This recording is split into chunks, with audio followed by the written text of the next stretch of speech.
ब्रज की राजनीति में अभी हाल ही में एक बड़ा परिवर्तन किया गया है। राज्यसभा सांसद गीता साखे को ब्रज क्षेत्र का प्रभारी बनाया गया है।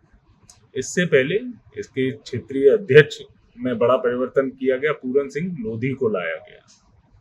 अब भाजपा इन नए चेहरों को लाने के बाद में आगरा में या ब्रज क्षेत्र में समीकरण क्या बना रही है, क्या सपा की जो पीढ़ी है उसकी कोई काट खोजी जा रही है, ये पूरा समीकरण समझने के लिए हमारे साथ हैं वरिष्ठ साथी हमारे प्रखर दीक्षित जी, जो बताएंगे क्या रहा है, क्या होने वाला है। तो प्रखर जी नमस्कार, आपका स्वागत है। तो ये पूरा समीकरण क्या बैठा रही है, भाजपा में क्या चल रहा है अभी, इस पे बात हो। देखिए, हाल के दिनों में भाजपा के खिलाफ कह सकते हैं थोड़ा सा माहौल बना है।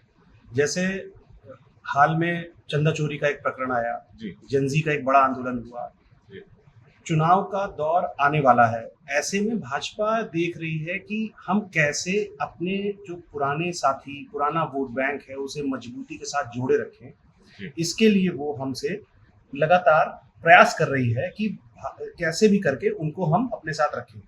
इसी को देखते हुए भाजपा ने हाल ही में बदलाव शुरू किए।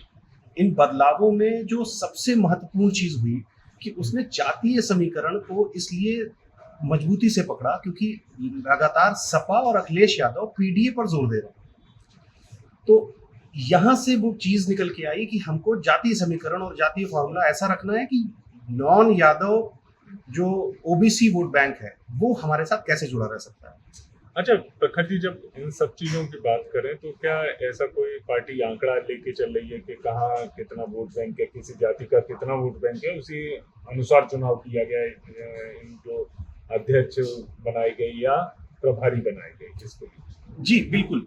आप जैसे आगरा या ब्रज क्षेत्र की ही बात करें तो ब्रज क्षेत्र में दो जातियां जो यादवों के अलावा हैं जो सब बहुत प्रभावशाली हैं, उनमें से एक लोधी और दूसरे शाक्य हैं। इन दोनों के ही समीकरण और केमिस्ट्री को मिलाकर भाजपा इस पूरे रीजन में अपना दबदबा बनाए रखना चाहती है। आप इसको अगर देखना चाहें तो ऐसे समझ सकते हैं कि पहले क्षेत्रीय अध्यक्ष दुर्विजय सिंह शाक्य थे, उन्हें हाल में ही हटाकर पार्टी ने प्रदेश कार्यकारिणी में शामिल किया, प्रदेश उपाध्यक्ष बना दिया। उनकी जगह पर पूरनलाल लोधी को अध्यक्ष बनाया गया क्षेत्र का। इससे लोध वोट बैंक जो इस पूरे रीजन में अलीगढ़, आगरा, मथुरा, पूरे लगभग हर रीजन की मेजॉरिटी सीट्स पर निर्णायक भूमिका में रहता है, काफी बड़ी मात्रा में रहता है, तो उसको जोड़ा गया, उसको अपने साथ मजबूती के साथ लाया गया।